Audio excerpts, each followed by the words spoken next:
you open your eyes, you can't decide whether you're awake or in some kind of dream. You stand upon a soaring mountaintop, looking down on a thick layer of clouds beneath your feet. It is almost as if you were in the abode of the gods. Could it be that? You ponder. But your thoughts are interrupted by an ethereal yet powerful voice. Who are you, lost soul? And why have you crossed into the land of savages?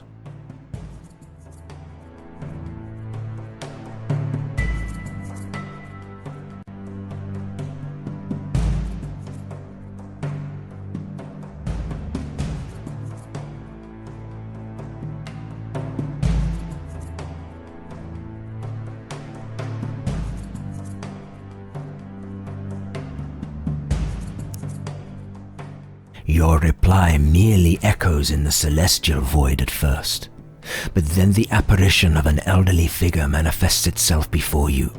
He addresses you with a faint smile and an air of absolute authority. A Roman champion. Well then, I am honored to meet someone with such a rare vocation. But let's see what else we can learn about you. As he speaks, you realize that you know him. You have seen his face on marble statues 100 times before. This is the great Emperor Hadrian himself, who died centuries ago. You begin to struggle with this impossible thought, but your pondering is cut short when you are beset by a series of visions. Still, images form and melt away, one after another. You soon realize that these are scenes from your own past, but they are all hazy and lack details. Finally, the visions stop, and you are left staring at one of your past battles. Ah, so that's the kind of champion you are.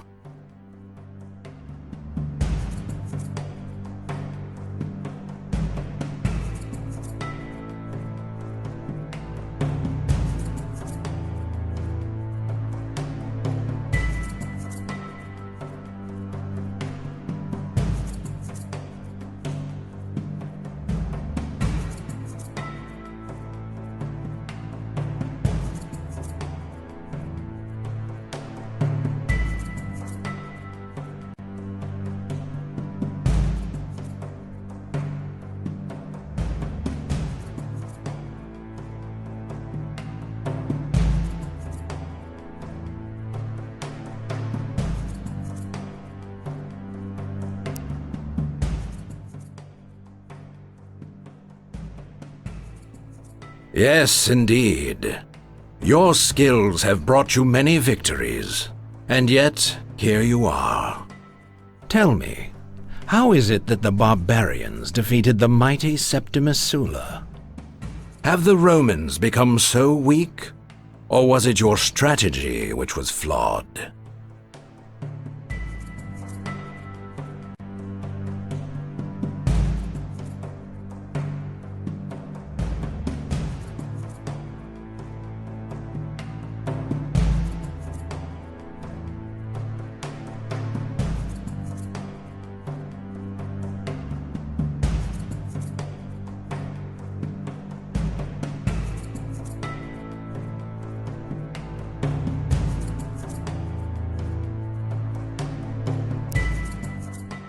It seems the apparition intends to discuss the reasons for your defeat further, but the thought of the betrayal fills you with sudden rage. Enough, you say. I have answered your questions. Now you answer mine. Who are you, and what is this place? Indeed, you have the right to know. I was once known as Emperor Hadrian, and you are in my prison. As you know, I mastered the arcane arts in my life, and created many arcane objects for the glory of Rome. My greatest creation was the wall, and yet it is not the reason I'm here. Unbeknownst to me, when I first bound magic to an object of personal vanity, I also bound my eternal soul to it. Thus I became part of my golden wreath, unable to let it go, even after death. Centuries passed, and now only a fragment of the wreath remains, but that is enough to keep me here.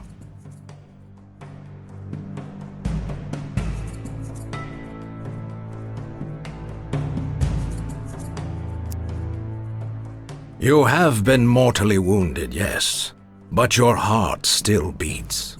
Still, you would have died had you not stumbled upon my wreath. It is fortunate that you did, for both of us. But your questions will have to wait.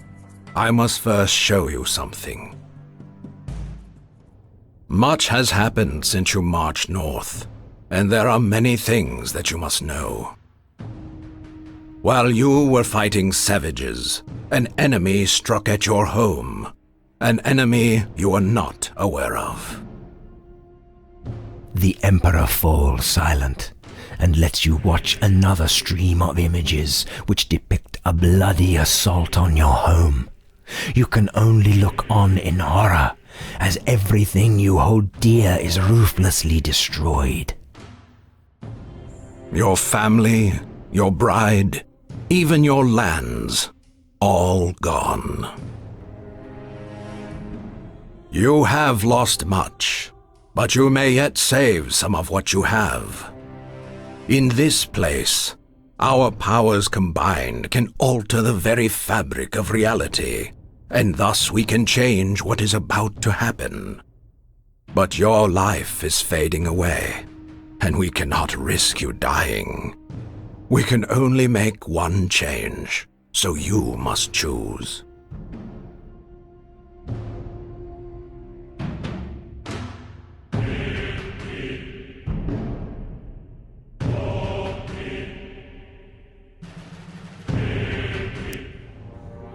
Very good. You have now faced the past and the present, but you have not yet faced the future, and you must see it to know what you must do. All your suffering, all the devastation you've seen, is just a prelude to something much worse. I thought it was inevitable, until your arrival provided us with a chance. But it all hinges on you now. This is what will happen if you die. This is what will be if you don't walk the path that destiny has chosen for you. Our people have grown decadent and weak. Divided and leaderless, they cannot withstand what is to come. The members of your murdered family will have been the lucky ones. There is a reason you found me, Septimus, and together we shall face a monumental task. With the power of my wreath, you shall return from the dead and chisel the world around you until it has a future again. You must rebuild the legions and unite the squabbling families. You must restore the glory of Rome so it can stand firm against the tide of the coming darkness. While the rest of the world burns, a new Rome shall stand. But first, you must reclaim what you have lost. You shall return home, bury your dead, rebuild, and gather your strength.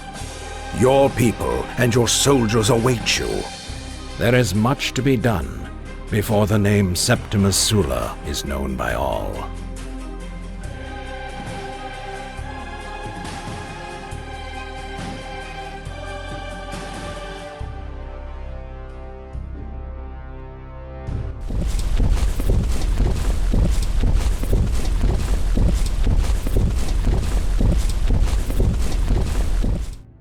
On your way home, You meet an army of Roman soldiers headed towards the heart of the Sulla estate.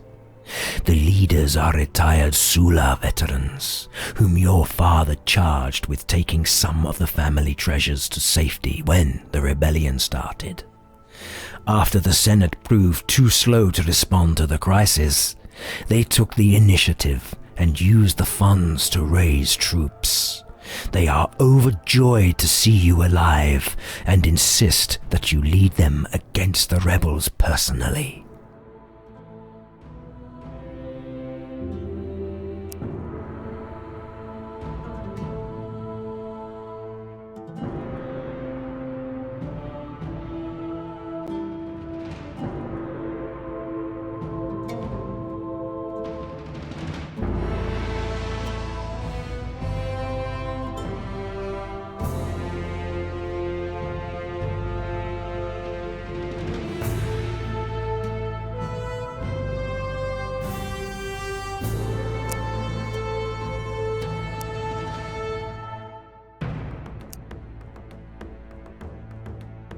Yes, my lord.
The enemy hero is casting a spell.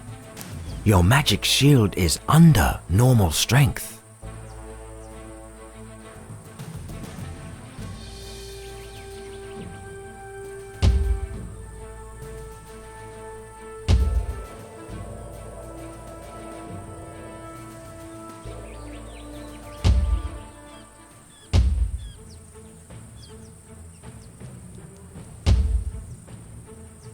The enemy has cast a spell.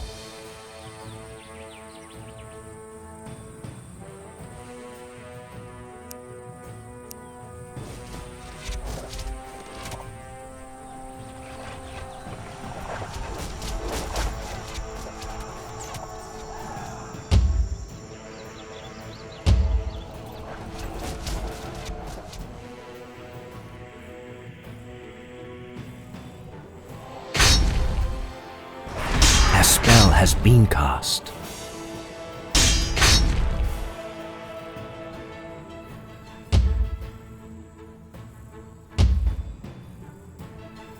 A spell was cast.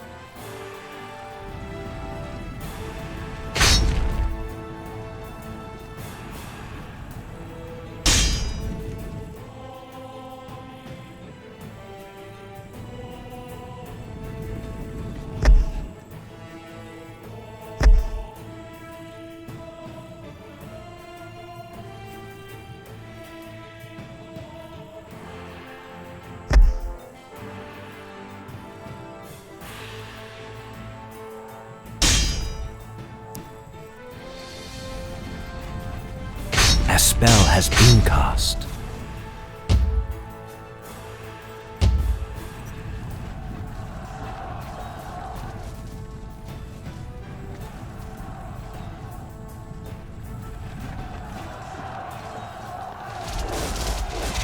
A spell was cast.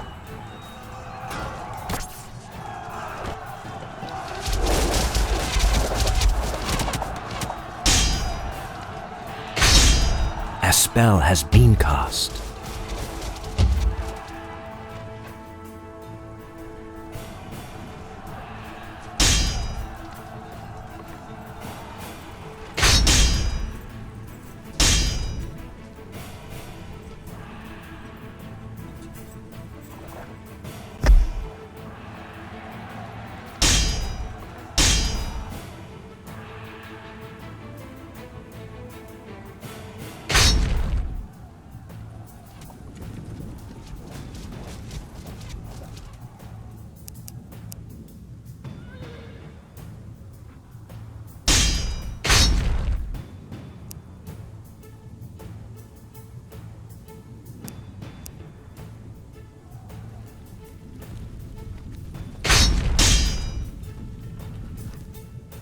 Your units are in danger.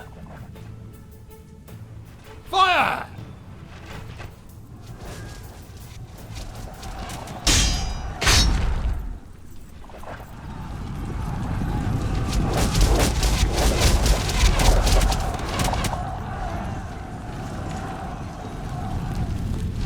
A spell has been cast.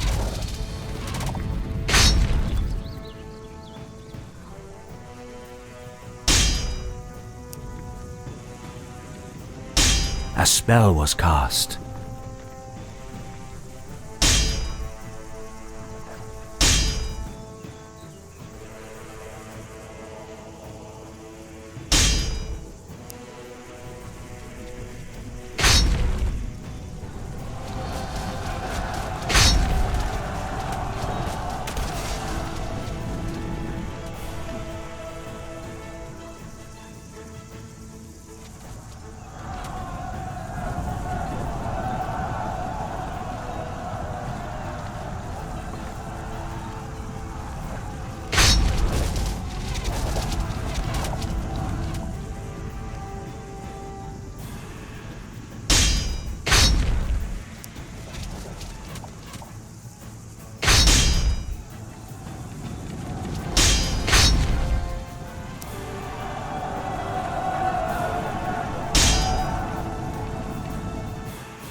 spell has been cast.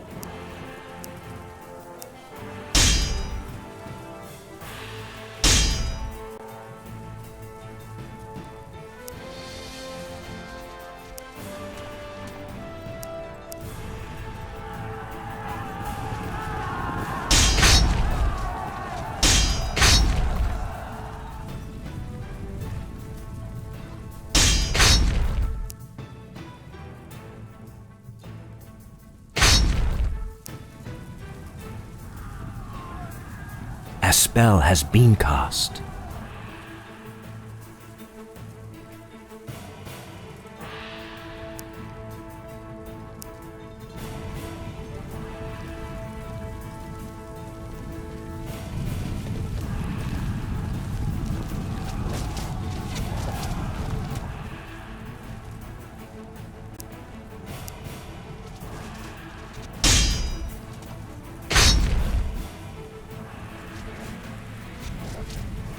The enemy has cast a spell.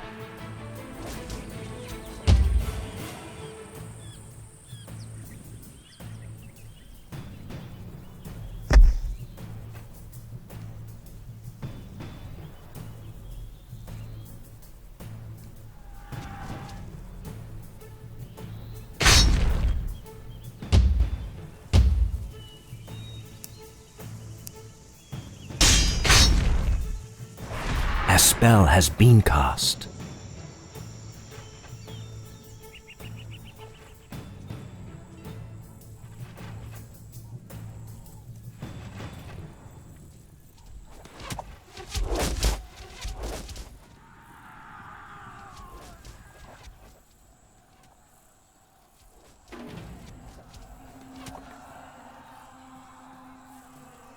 Fire!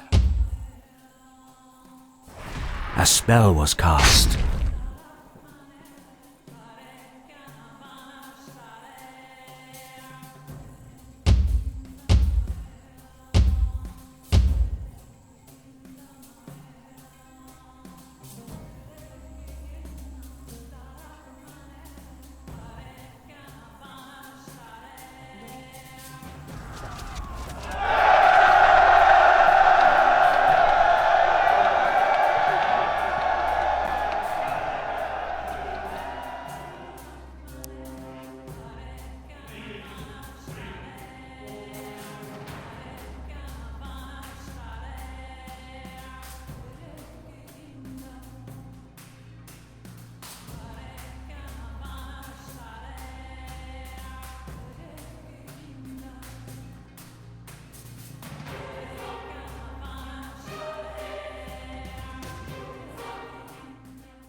You survived the deadly silence at the wall.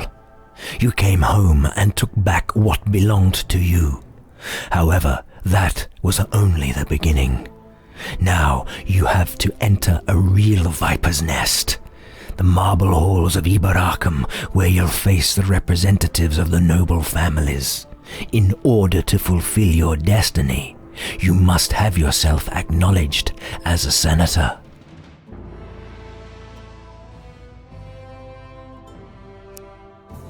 For the first time in your life, you see the main square of Ibaracum as the perfect symbol of what the provinces have become. Crumbling palaces, cracked flagstones, all hidden in the shadows of the past, cringing before the gigantic statues built by Emperor Hadrian. On the broad steps of the Senate building, you come across an unusually large gathering where small groups gather to scheme and gossip. The news of your return must have reached here sooner than you'd thought. You feel their questioning stares while you are climbing the steps.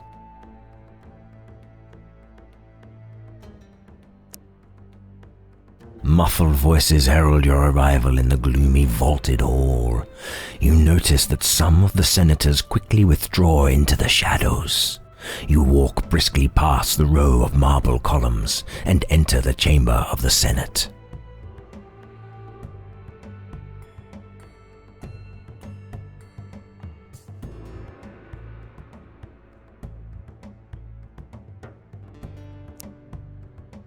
The chamber of the Senate resembles a large cauldron where the rows of seats gradually descend towards the speaker's stand. When you arrive, the only person there is the censor, the administrator responsible for keeping the catalogue of the meetings, but the crowd follows you.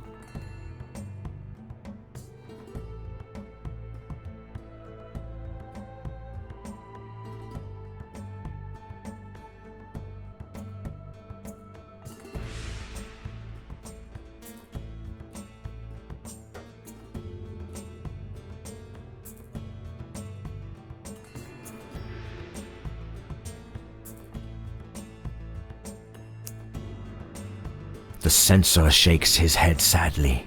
My sincere apologies, but you are not a member of the Senate. You have no right to speak here. You feel the nauseating surge of anger rising again. This man can't fathom the things you went through, but you might give him a taste. You simply sneer at the censor. By the gods of Ibaracum, I didn't see any bills of proscription outside that announced my death and put my family property up for sale. I inherited my father's post as a senator, and I intend to act like it.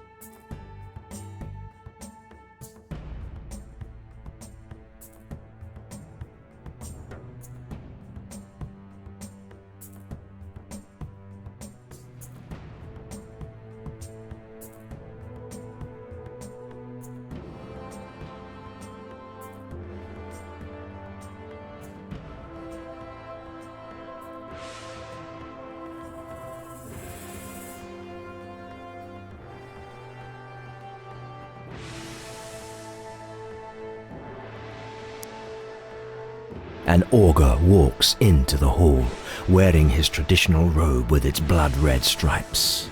He invokes the blessings of the gods on the assembly, then summons the senator with the highest rank present, Cornelius Severus.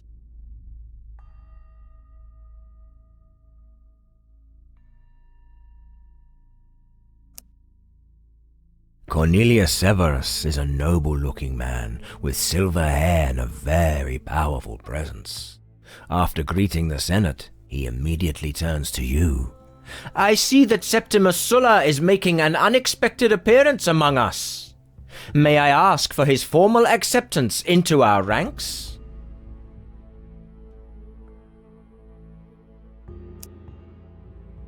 The senators argue among themselves for a while, carefully weighing every word. It takes a while until the noise in the hall subsides. Then an elderly member of the Ordo Equester raises to speak.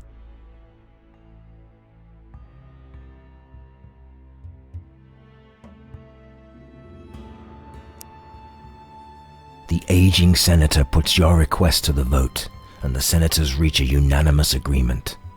Afterwards, Cornelius Severus walks to the speaker's platform, but only to ask you to speak.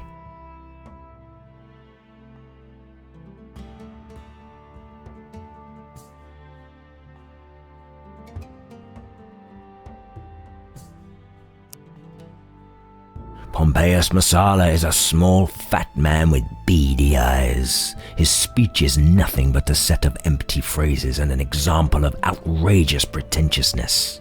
And you are relieved when the head of the Quintus family, the commander of the legions, replaces him on the stand.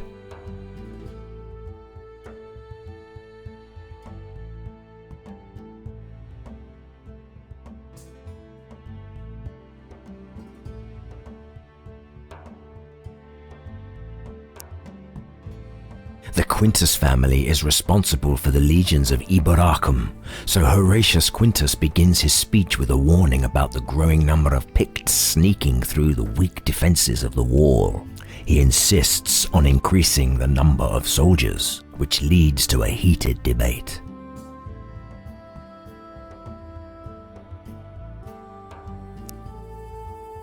Despotic domination born of a strong army is not a solution, You shout. Yes, Eboracum is indeed under attack from all sides, and chaos reigns in our provinces. But the real danger is growing here, in the heart of the land, from the dark seed of evil magic.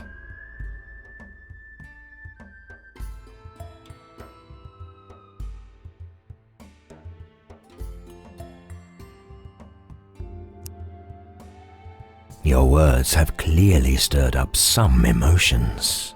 The Masalas are infamous for their shady ties to the warlocks beyond the wall, so they suddenly grow very quiet.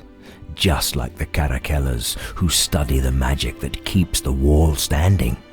Horatius Quintus only looks grim.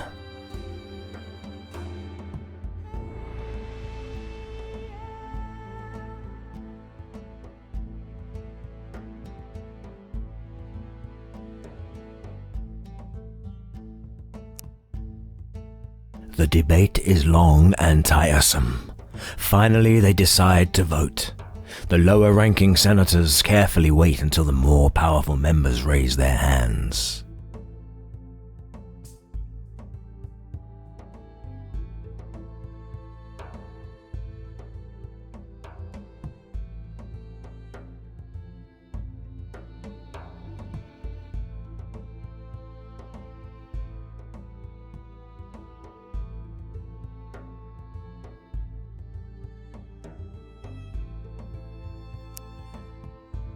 The Senate votes in favor of the proposal, and they agree to increase the size of the army of Eboracum.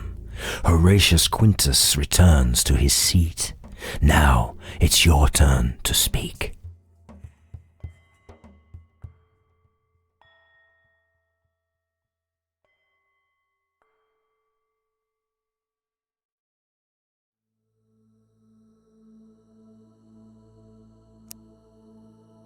Senators, you begin bitterly. You ordered me to the wall to help the Caracalla family against the invading Picts. And then I was left alone, betrayed by those who sought my help. Lies, Shouts one of the Carakellas. we had to move back to our states to defend ourselves.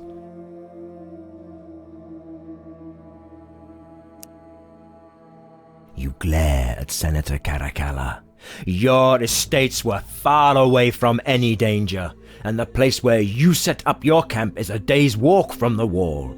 The senator suddenly looks more relaxed, and he even tries a weak smile. Prove it, Sula, otherwise these are just empty words.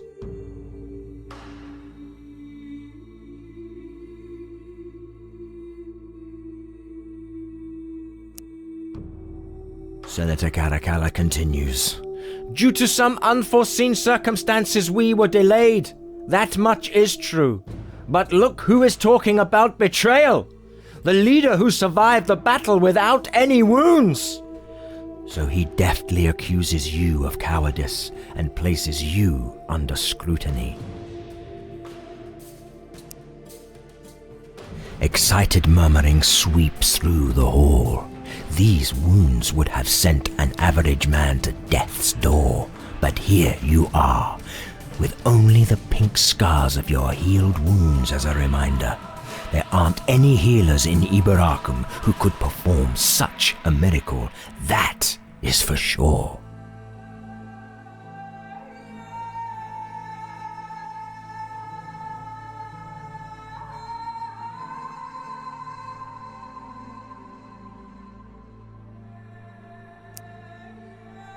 Anticipating the next question, you speak first.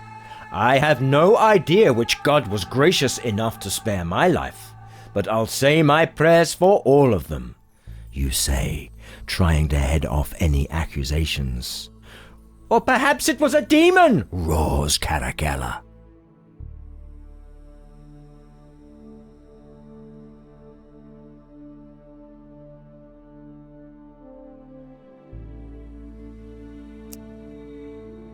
Considering the nature of the miracle, the act of healing suggests a divine intervention, answers the augur carefully. He looks like he wants to add something, so you quickly silence him with a curt nod.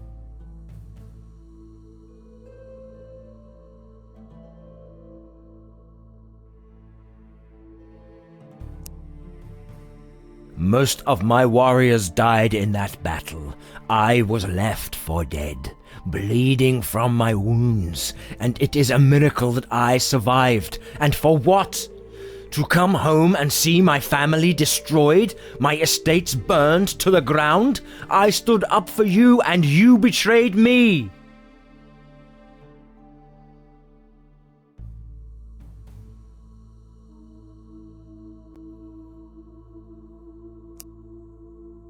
The senators exchange ashamed glances. Instead of the usual commotion, this time eerie silence fills the marble hall. You all know the consultum the Senate passed 100 years ago. That decree set the terms that still apply to the families lending military or financial help for the protection of the wall. Namely, that all losses sustained must be covered by the other families.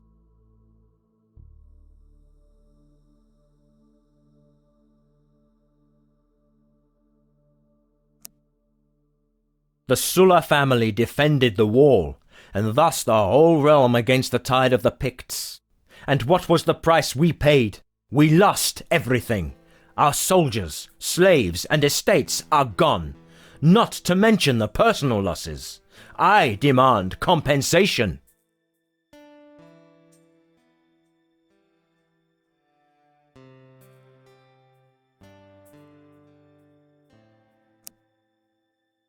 I think the claim of Septimus Sulla is justified, Cornelius Severus says. We all know that the Caracalla family was a frequent beneficiary of said decree during the last decades. Why should we refuse to compensate the Sulla family for the same service to the realm?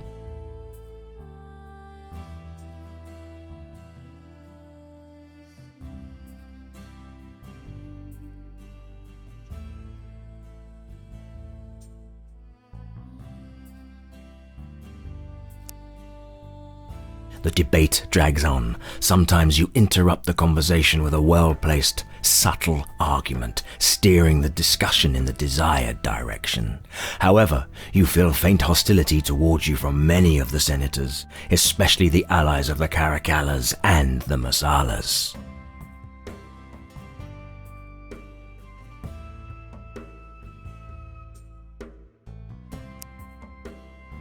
You decide to settle the matters with a harsh interruption. Noble senators, I came here with a simple request, but now it seems to me that the Senate is unable to decide even such a trifling matter. But a weak Senate is the sign of a weak Ibaracum.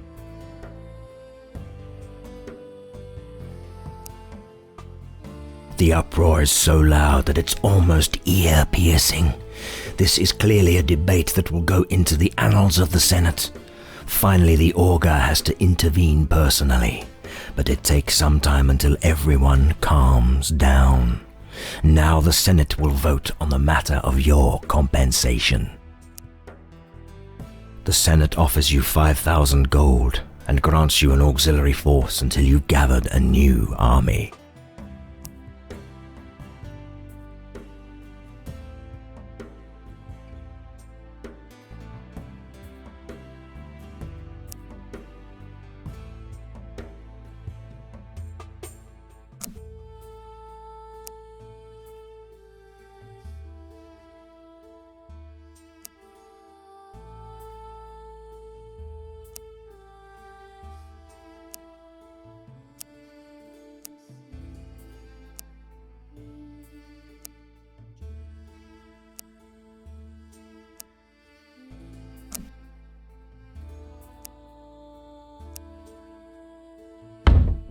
On my way.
Hera Septimus Sulla, finest commander of the provinces. The mighty Senate of Eboracum orders you to move to the north. The marauding Picts have crossed the wall again, and they are wreaking havoc in the countryside. We need you there to assist the Caracalla family by driving the Picts out of the province.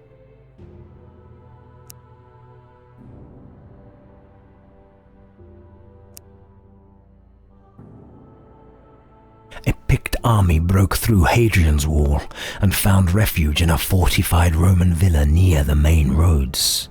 They are looting and plundering the Caracalla lands, constantly harassing the wealthy villages. Your scouts report that they are too weak to move deeper into the Roman lands, but they will surely continue wreaking havoc where they are.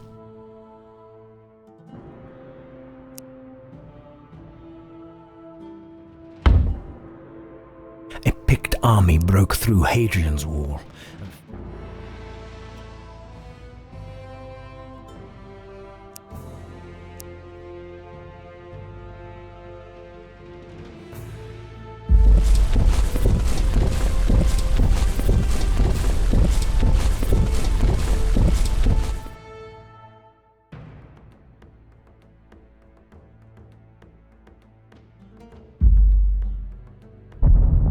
I bring a message from Cornelius Severus, my lord. The venerable senator received word that the Caracalla family means to negotiate with the Picts marauding on this side of the wall. Their intention is to incite the Picts against the Sulla family. My master advises you to act first and turn the Picts against the Caracallas before they carry out their plan.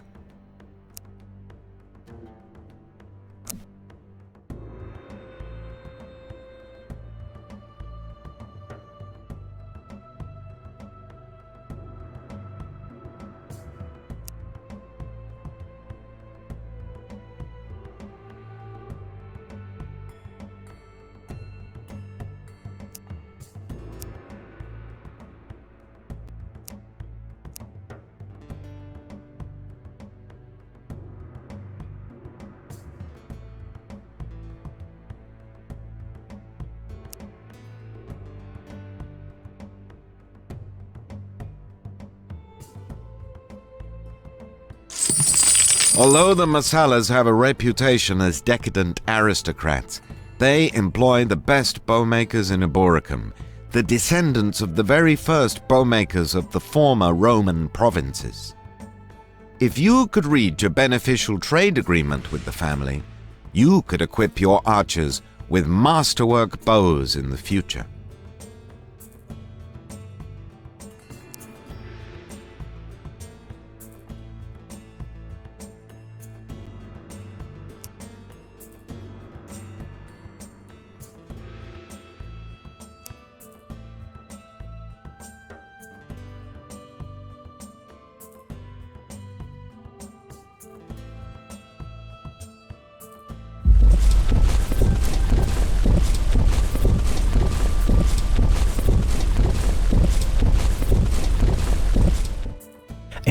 Army broke through Hadrian's Wall and found refuge in a fortified Roman villa near the main roads.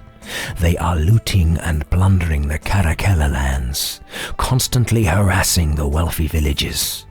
Your scouts report that they are too weak to move deeper into the Roman lands, but they will surely continue wreaking havoc where they are.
The focus of the current debate in the Senate is the question of how previously unused military reserve funds could be best employed.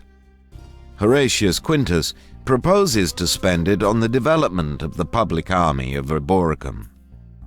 The issue naturally leads to serious arguments, where everyone has a firm opinion on the matter.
I judged you well, Septimus. You are clearly cut out for the task I had envisioned for you. Such fire and determination. But New Rome is still divided, and thus weak. You need to deal with the squabbling families once and for all. You can do it peacefully, slowly luring them to our side, building your reputation until they have no choice but to acknowledge your greatness.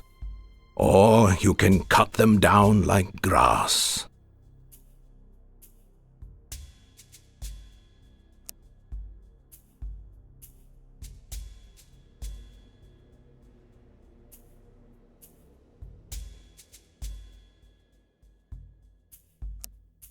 A grave epidemic is devastating the inhabitants of the Quintus lands. Many of their soldiers have also fallen ill. The origins of this plague are unclear.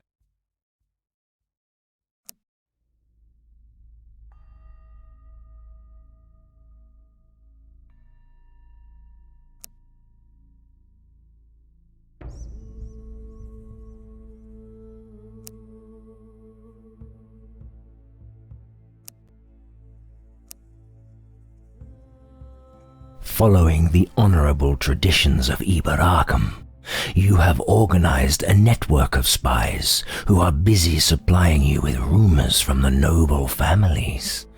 Recent rumors claim that Livius Messala, the son of Pompeius, is planning a coup against his father. You decide to investigate in person.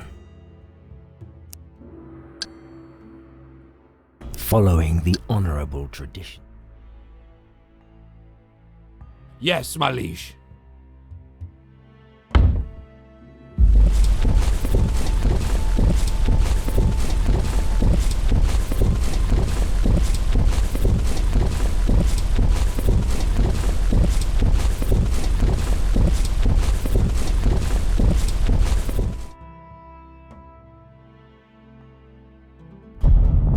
It is well known that I had a great passion for the arcane and for artifacts.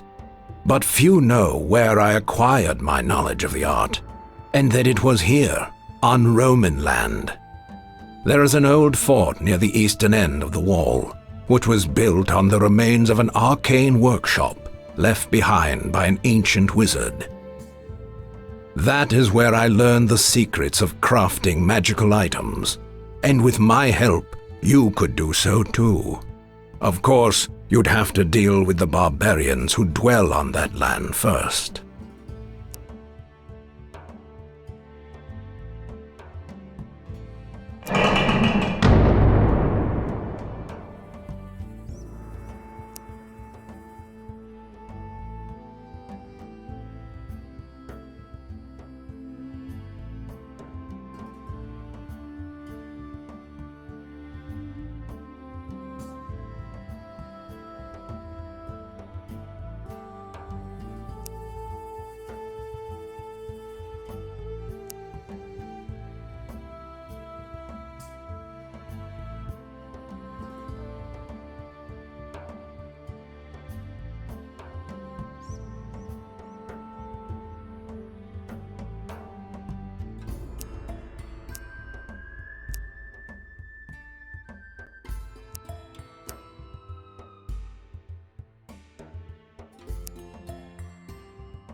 Relations between the Order of the Sentinels and the province of Eboracum have always been fairly good, marred only by rumors about the Caracalas and the questionable dealings of the Masalas. A military conflict with them is quite unlikely. Still, it is perhaps wise to establish separate relations and prepare for that unlikely event.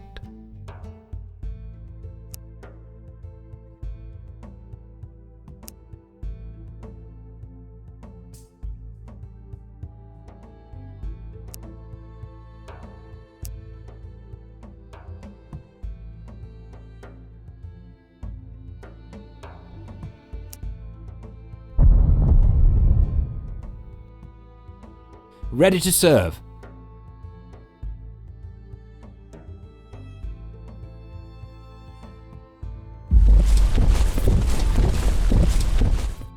Following the honorable traditions of Eboracum, you have organized a network of spies who are busy supplying the annual celebration that honors the ancestors of the Masala family is to be held the day after tomorrow on their estate.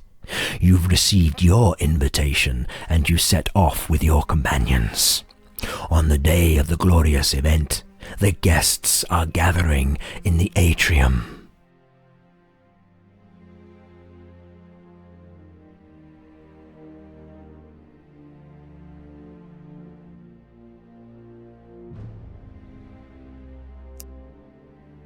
Here comes the head of the family, Pompeius Masala, in his elaborate robes. You notice how long his eyes linger on one of your escorts, a beautiful woman. Livius Masala is a much manlier figure. To your surprise, you realize that he also has a younger brother, Vibius.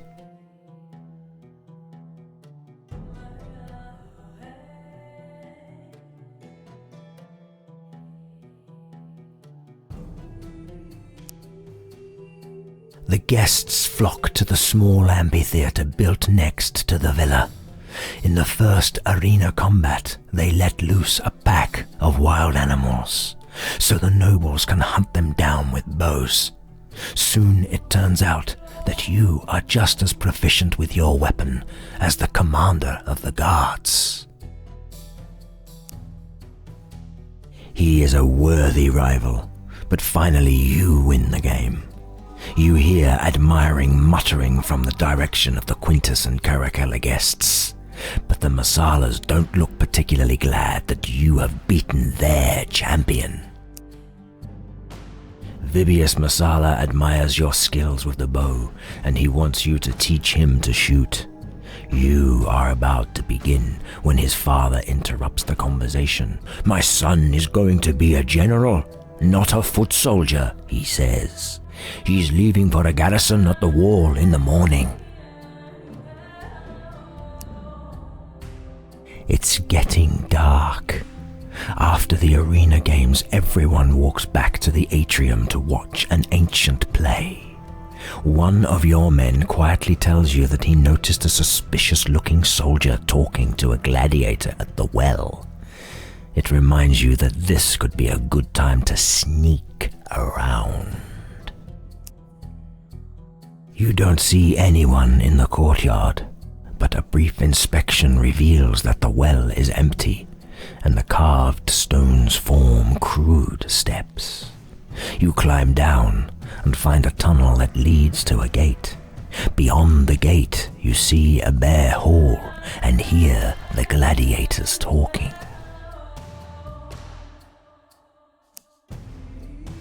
The tunnel widens into a large room, crammed with weapons and armor, all wrapped in rags and arranged in neat rows. You have the faint suspicion that you have found the ingredients of a coup in the making, and the only one who could have plotted this is Livius. You grab a dagger.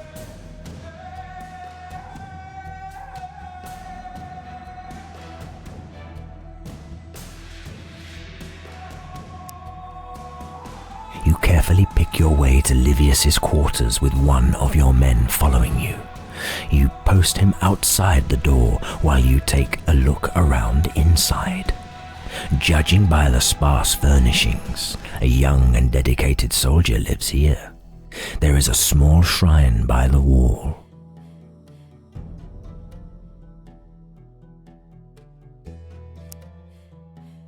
The chest is filled with personal keepsakes, simple jewelry, an almost empty perfume bottle, things that make you think of a middle-aged noblewoman.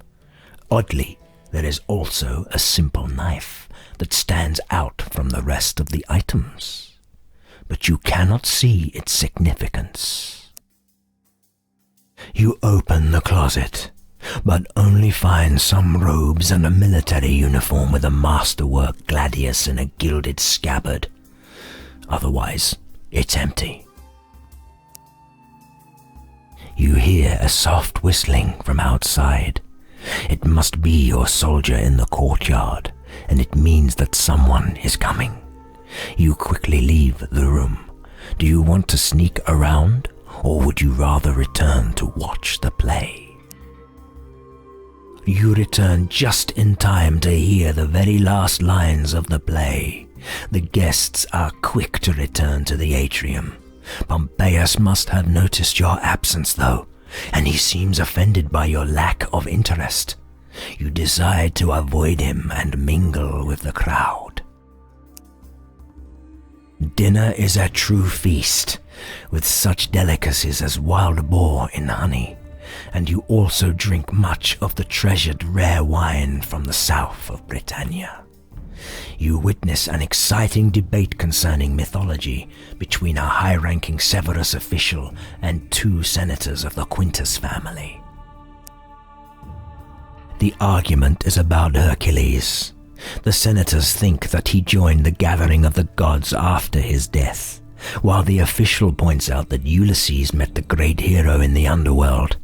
They can't persuade each other, and finally they ask your opinion on the matter.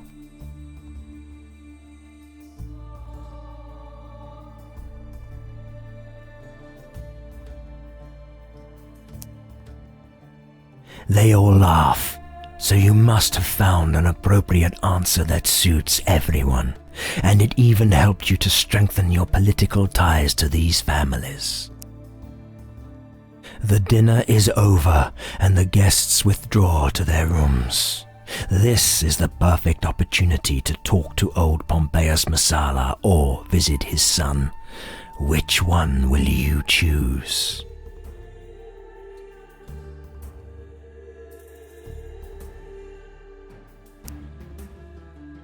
Pompeius looks tired and demands to know why you are bothering him this late.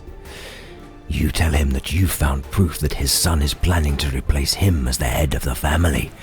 Pompeius flushes with anger, and you know that you don't have much time to convince him. Pompeius studies the evidence you brought for a long time. He seems to be lost in thought.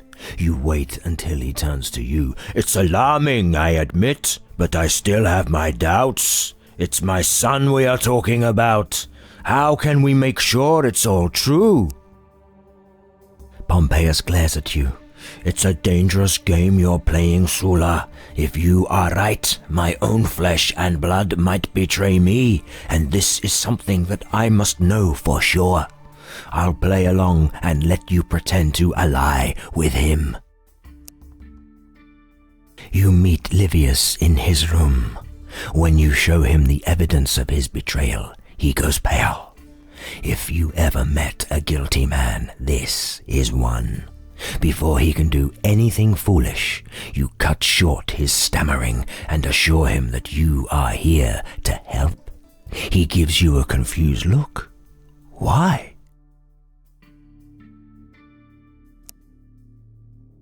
Gladiators, really? Even if they manage to get past the bodyguards and kill your father, such things are impossible to conceal. Your glory would be very short-lived. Your father is well protected here in the villa, but I can make him leave the estates. If I persuade him to go with Vibius to the wall, you can deal with them both out in the wilds. You can blame the tragedy on the savages. Livius ponders this, then nods. You visit Pompeius, and after some idle chatter, you hint that the lady in your escort shows great interest in him, and she'd willingly entertain him. They obviously can't meet here, but if he joined Vibius in the morning,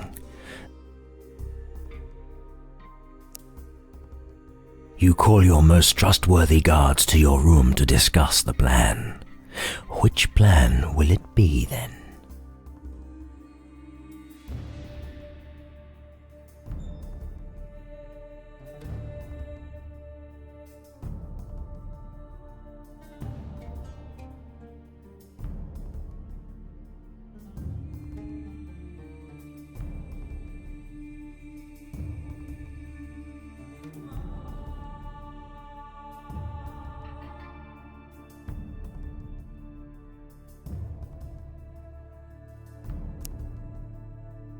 Pompeius leaves in the morning with his youngest son. You follow him later. Around noon, you reach the particular patch of forest where the planned ambush is to take place. You spot Livius's men hiding in the woods. They spring out of the undergrowth and attack. In the confusion of the battle, you attack young Livius. He stares at you disbelievingly when you turn against him. He is no match for you, and he surrenders after some weak attempts to fight. Pompeius looks sad and angry. His nod tells you that he's ready to take over. You don't hear anything regarding the fate of young Livius, but knowing his father's reputation, he must have suffered greatly for his arrogance. From now on, you can be sure that the Massalas will support you in their political debates.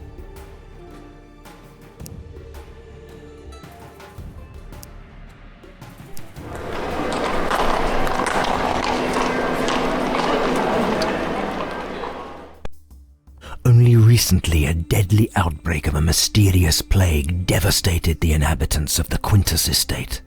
It's over now, but just as grave as its consequences are the rumors circulating about the origins of the disease.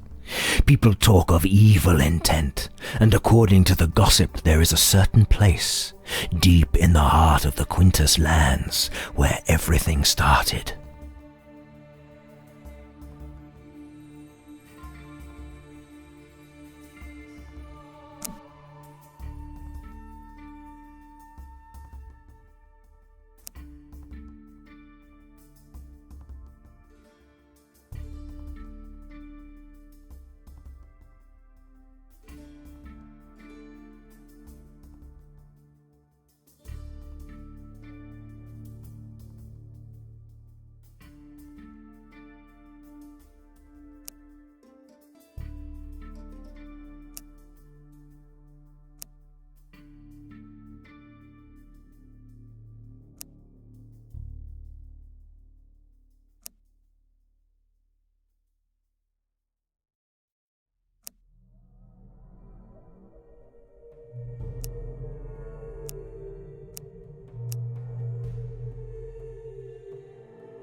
Ready to serve.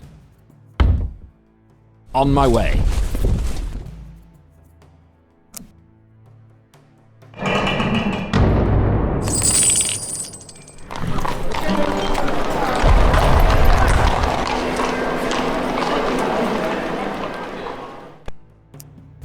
The Masala family has recently given shelter to a stranger, whom the Sentinels believe to be a dangerous warlock.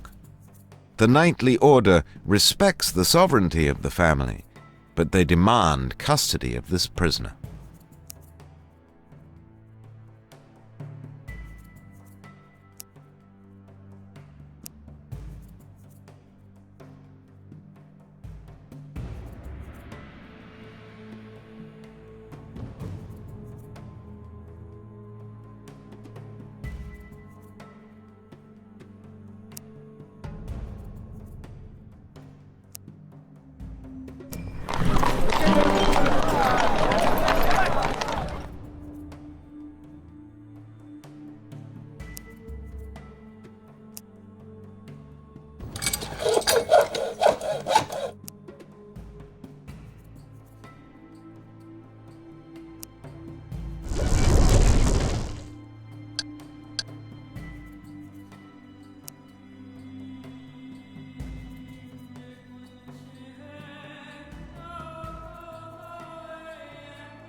Only recently a deadly outbreak of a mysterious plague devastated.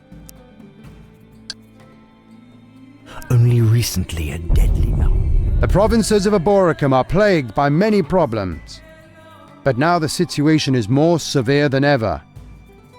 Rebellious slaves are hiding near the marshland, a marauding knight is pillaging the common territories, and a southern army is marching across our lands. The Senate hereby offers a huge reward to anyone who should assist in fighting these threats.